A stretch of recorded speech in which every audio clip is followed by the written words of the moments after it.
ഇനി നമ്മൾ കോട്ടയത്തേക്കാണ് പോകുന്നത്. പയ്യാനിത്തോട്ട് നിന്ന് അഖിൽ നമ്മളോടൊപ്പം ചേരുകയാണ്. അഖിൽ, രാവിലെ വലിയ ദുരന്തമുണ്ടായ ഇടമാണ്.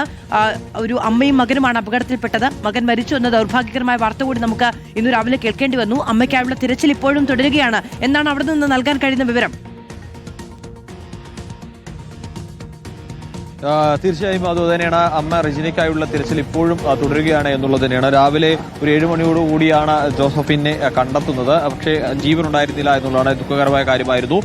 ഈ വീട്ടിൽ നമ്മളിപ്പോൾ ഈ നിൽക്കുന്ന അല്ലെങ്കിൽ ഈ കാണുന്ന ഭാഗത്ത് ഈ JCB നിൽക്കുന്ന ഭാഗത്താണ് അവിടെ ഒരു വീടായിരുന്നു ഉണ്ടായിരുന്നത്. പക്ഷേ ഇപ്പോൾ അങ്ങനെ ഒരു വീടിന്റെ യാതൊരു സാധ്യതകൾ പോലും ഇല്ല, അല്ലെങ്കിൽ വീടുണ്ടായിരുന്നു എന്ന് പോലും മനസ്സിലാക്കാത്ത രീതിയിൽ അത്രത്തോളം മണ്ണ് വന്ന് അടിഞ്ഞിരിക്കുന്നു എന്നതാണ്.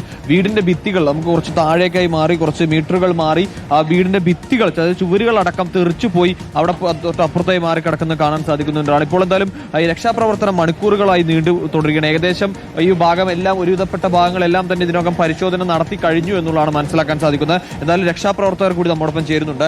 ഇതിപ്പോ ഏകദേശം എല്ലാ ഭാഗവും നോക്കി കഴിഞ്ഞിട്ടുണ്ട്. എന്താണ് ഇപ്പോൾ നമ്മൾ പ്രതീക്ഷിക്കുന്നത്? വീടിന്റെ ഭാഗം മൊത്തം നോക്കി, ഇനി വീടിന്റെ മുറ്റത്തിന്റെ താഴത്തോടുള്ള ഭാഗമാണ് നോക്കാനുള്ളത്.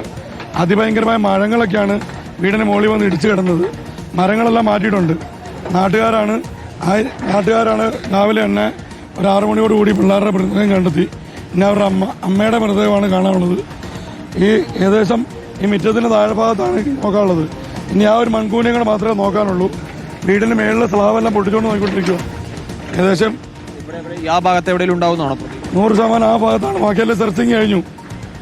100% ഈ ഭാഗം മൊത്തം വീടിന്റെ രാവിലെ മൂലമുള്ളായിരുന്ന ആൾക്കാരാണ് നിൽക്കുന്നത്. മൊത്തം നാട്ടുകാരാണ് ആദ്യത്തെ ബോഡി കണ്ടെത്തിയത്. 100% ആ മൺകൂനയിലൂടെ നോക്കാനുള്ളൂ. ബാക്കിയെല്ലാം നമ്മൾ വീടിനകത്താണ് കിട്ടിയത്.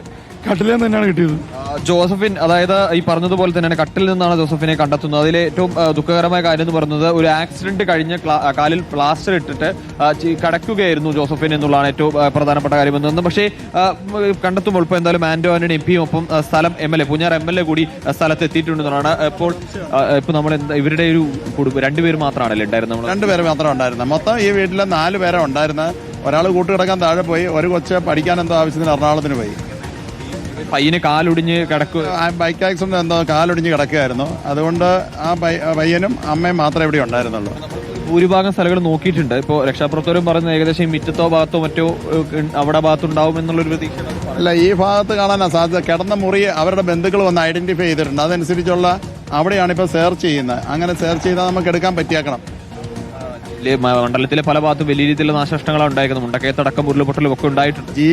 ജീവനാശം ഇവിടെ മാത്രമേ ഉണ്ടായിട്ടുള്ളൂ. ബാക്കിയുള്ളിടത്തെല്ലാം വലിയ തോതിലുള്ള പ്രകൃതി ദുരന്തങ്ങളായിട്ടുണ്ടായിട്ടുണ്ട്. മണ്ണിടിച്ചിലും അതോടൊപ്പം വഴികൾ തടസ്സപ്പെട്ടിട്ടുണ്ട്. നിരവധി വീടുകൾ പോയിട്ടുണ്ട്.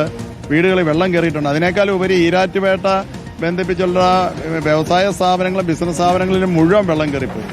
വലിയൊരു നഷ്ടമാണ് MP സംഭവിച്ചിരിക്കുന്നത്. ഒരു അപ്രതീക്ഷിതമായിട്ടുള്ള ഒരു ദുരന്തമായി മാറിയിരിക്കുന്നു ഇത് അധികാലത്ത് നടന്ന ഒരു ദുരന്തമായതുകൊണ്ട് മുൻകൂട്ടി കാണാനോ അതിനുള്ള പ്രിക്കോഷൻ എടുക്കാനോ ഒന്നും കഴിഞ്ഞില്ല. കാരണം ഈ ദുരന്തം കഴിഞ്ഞാണ് നമുക്ക് അത് അറിയാൻ കഴിയുന്നത്. 2 മണിക്കൂറുകൾ കൊണ്ടാണ് ഇത് സംഭവിച്ചിരിക്കുന്നത്. അല്ലാതെ ഒരു 3-4 ദിവസത്തെ തുടർന്നുള്ള മഴയാണെങ്കിൽ നമുക്ക് ഭരണകൂടത്തിനോ മറ്റ് സംവിധാനത്തിനോ നമുക്ക് പ്രിക്കോഷൻ എടുക്കാൻ പറ്റും. ഇതൊരു 2 ആഴ്ചയായി കാര്യമായ മഴയില്ല. ഏറ്റവും ദൗർഭാഗ്യകരമായ സാഹചര്യം. ആ JCB അവിടെ നിന്ന് മണ്ണ് കോരുന്നിടത്താണ് വീടുണ്ടായിരുന്നത്. നേരത്തെ അഖിൽ ചൂണ്ടിക്കാണിച്ചതുപോലെ അവിടെ ഒരു വീടുണ്ടായിരുന്നു എന്ന് കാണാൻ പോലും കഴിയാത്ത സാഹചര്യത്തിൽ മണ്ണോട് മണ്ണ് ചേർന്ന് പോയിരിക്കുന്നതാണ്. ഓരോന്നായി ആ JCB ഇങ്ങനെ വാരിയെടുക്കുന്ന സമയത്ത് അവിടെ നിന്നുള്ള പുസ്തകങ്ങളും മറ്റുമൊക്കെ എടുക്കുന്നത് കഷ്ടം എന്ന് പറയാൻ കഴിയുന്ന കാഴ്ചയാണ്.